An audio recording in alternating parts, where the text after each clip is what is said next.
Welcome back to my channel everyone, and today is a top 10 video. Today is top 10 animal or nature themed board games.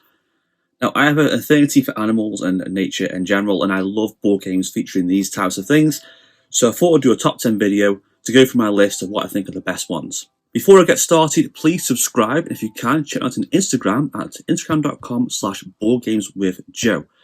So without further ado, let's begin the list. Beginning this list, number 10, it is Cascadia, a very pleasant, easy to play tile drafting game. Has nice components, very simple gameplay, easy to learn, and very accessible. In this game, you basically draft tiles and tokens, place it down in front of you, and connect sort of patterns and symbols together to get more points. You also get cards based on certain animals like foxes, bears, salmon, and birds. And each of these gives you different kind of scoring patterns to achieve to get certain points.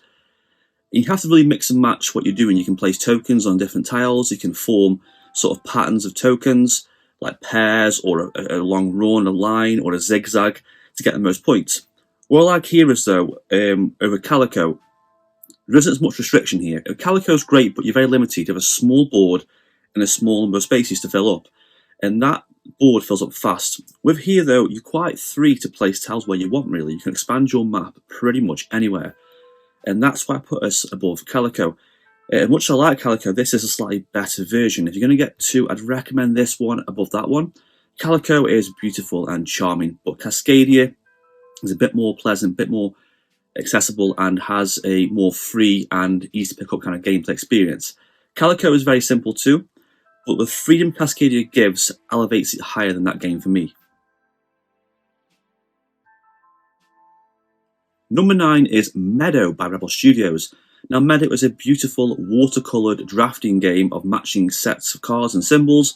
So you place more cards to get more cards, and more symbols to place more cards and get more points. You have a large grid-like board and decks of cards. And what's really unique about this game is here you use sort of numbered wooden post tokens to choose what cards you want. So you have a grid out in front of you and have an arrow with a number. Place that arrow on a little slot, a little notch on the grid, you can get a card you want. So as the game progresses, it gets harder and harder to get the cards you need, and knowing what cards to take early on is essential to winning the game.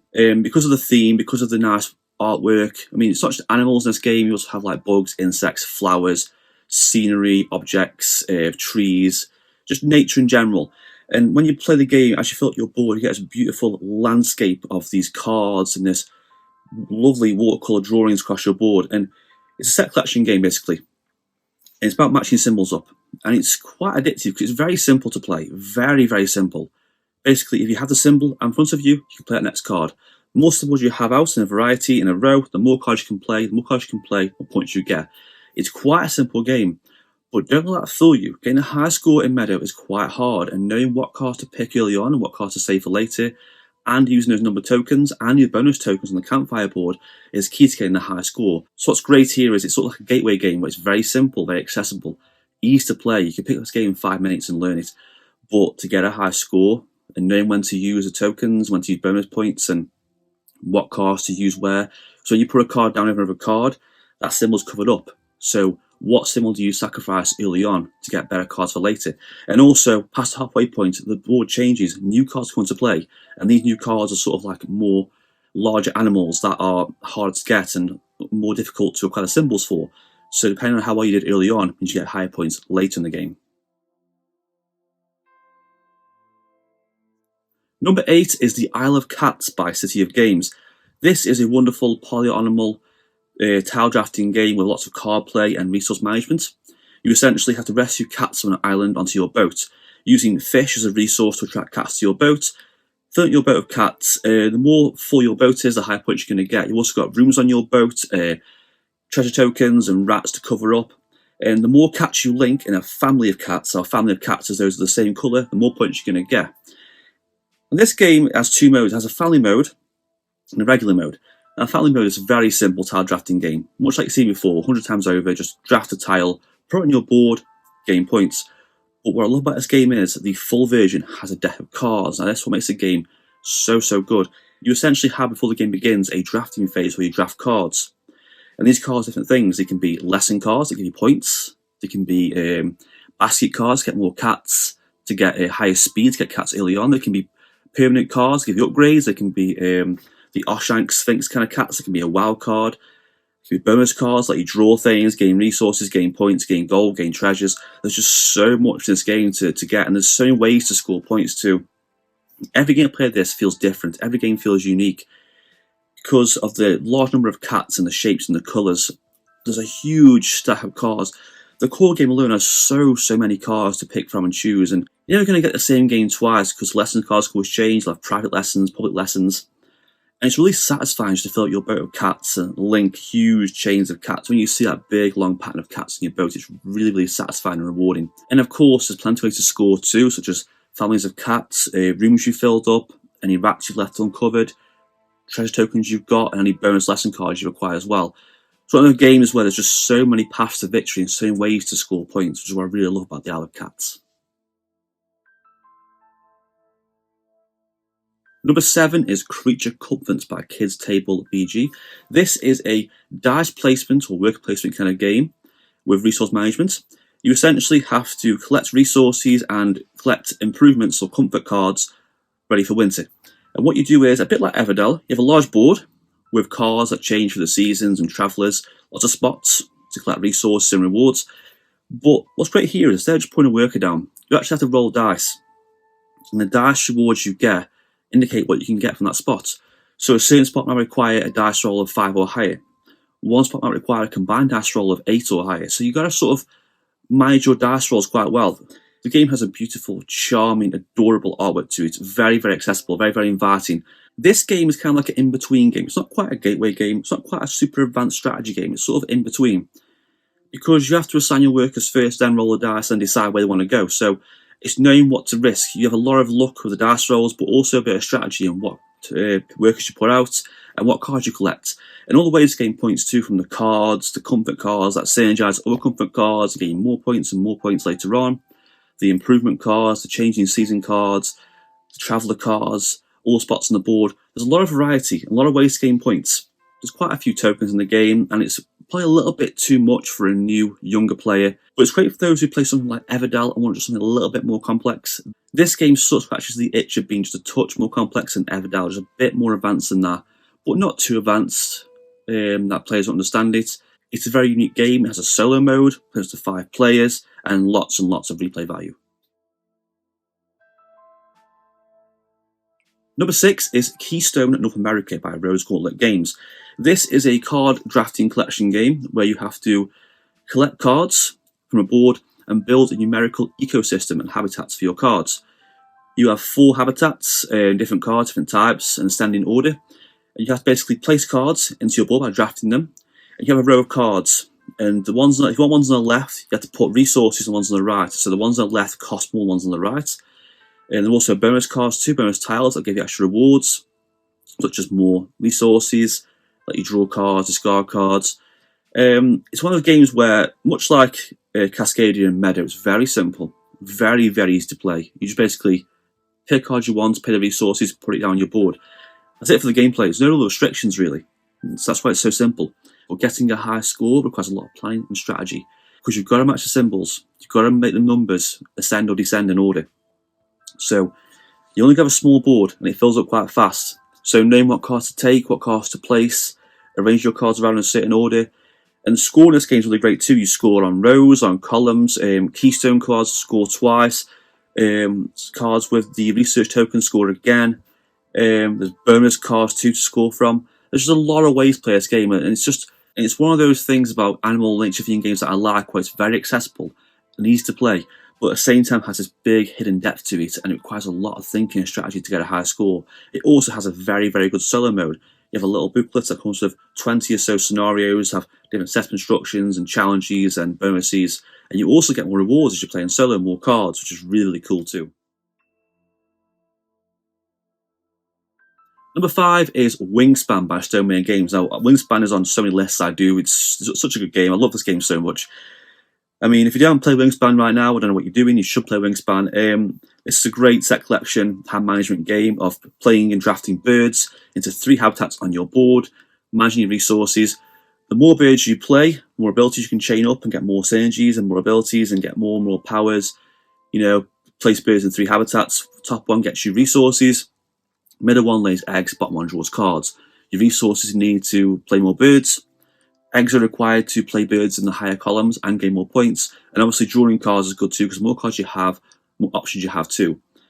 What's great here is just a few things. The artwork is fantastic. The components are great. The replay value is super high. It works well in any player count up to 5 players. It's got a good solo mode too. There's so many cards and bonus cards. There's so many birds in the core set alone. And it's a very accessible game. It's just a nice theme. It's very relaxing, very chilled out. It's sort of like one of the perfect nature-themed games. It's not too complex, but it's not like an easy game either. But it's one of those games where once you get into it, it's extremely rewarding, very replayable, and just a really fun experience. I'd recommend everyone at least tries this game once in their life. You know, it's just one of those sort of essential games to at least try. It's not for everyone. I've known some people don't really like Wingspan, but everyone I know has played it or seen it has fallen in love with the game and instantly wants to buy it and play it again. Number 4 is Ark Nova by Capstone Games. This is an in-depth zoo simulation style game where you essentially have to build a zoo. You place buildings down, kiosks, pavilions and enclosures. You get animals into your zoo. You support conservation projects. You place sort of support cards. Each card has a cost. It has certain symbols you have to match up and rewards and points. There's engine building, set collection, resource management, and also a large number of cards, bonus tokens, rewards, special buildings, conservation cards, unlockable rewards, and there's just so many things in this game. There's so much replay value in this core game alone. Now, Ark Nova is a little bit complex. It's not super hard to understand. It's just on this sort of medium to high-end spectrum. Because there's a lot of things in the game, there's the action cards and sliding row, there's all the animals, the symbols, the conservation, appeal, reputation markers, all the bonuses, knowing what cost to pay, restrictions on animals, how your park works, the building placement layouts. It's such a good game. It's a bit like Terraforming Mars mixed with Wingspan. You get your engine building going, you can play cards out that you put down in front of you, you get symbols that match up, and then more cards you play, you get more cards, you get more resources, more points. You know, you can play lizards, birds, elephants, rhinos, tigers, all spectrum of animals are covered here. It uses real-life photography as the artwork, which I quite like. The components are great. It actually comes with 2 little component tray holders in the core game. They aren't super high quality or very advanced, but they just help the game set up and put away a lot faster. Without these, the game would be so long set up. It would have so many components just lying around the table. It's just a really fun, in-depth, sort of medium to high-end difficulty zoo simulation game. Number 3 is Root by Leader Games, keeping the complexity quite high here. Root is a very cute game. The animals, the critters, the pictures on the cards, the autumn-style theme board. But don't let that fool you. Root is a very cutthroat, brutal, warfare, area control kind of game. Each player has an asymmetrical faction of animals that play differently and get points and build and craft and go across the board differently than everyone else. The birds will play cards into a sort of row of their board, spread out quite fast, placing roost. If you can't place a roost or do a card, you fall into turmoil and lose points. The cats work like a sort of regular sort of unit. They place buildings down, recruit more units, spread out faster for tons of army of cats. The Woodland Alliance start slow, place sort of tokens down, sort of mini bombs, then blow them up, take out all the units, and then place buildings down there and start recruiting more units themselves. And the Vagabond is sort of like a weird character, goes in between forests, goes on quests, helps and hinders players by aiding them in battle, and also taking elements from them as well for points.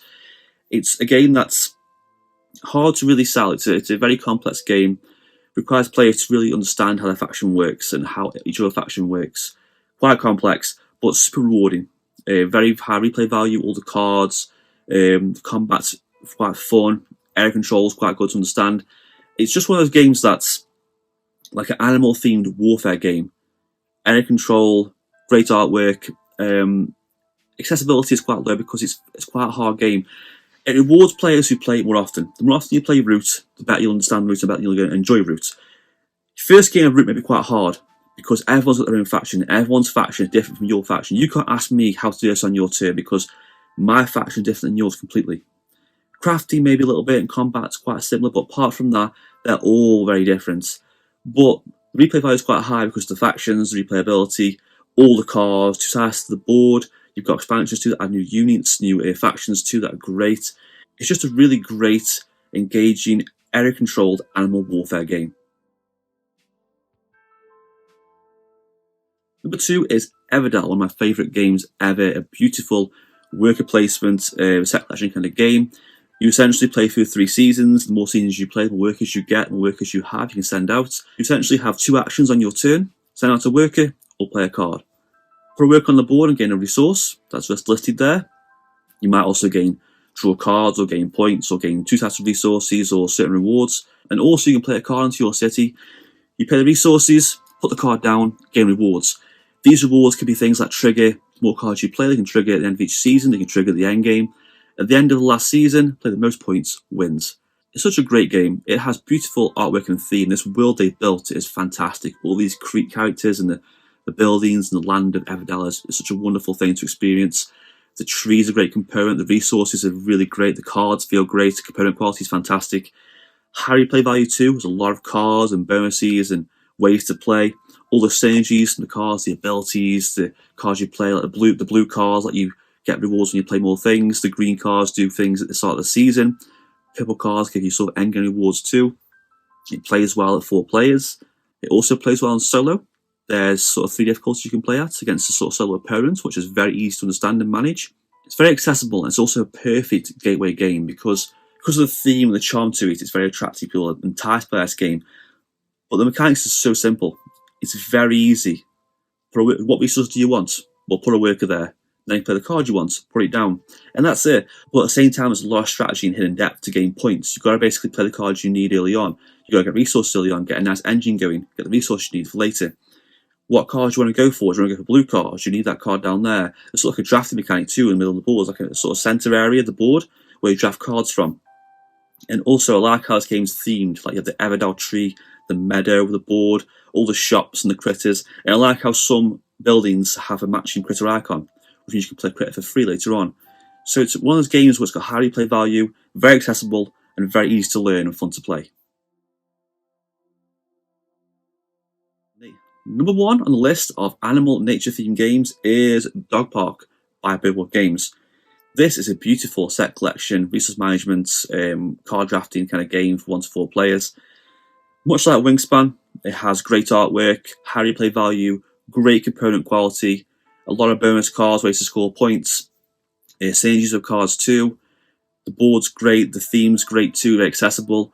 It's a good gateway game too, it's not too hard to understand.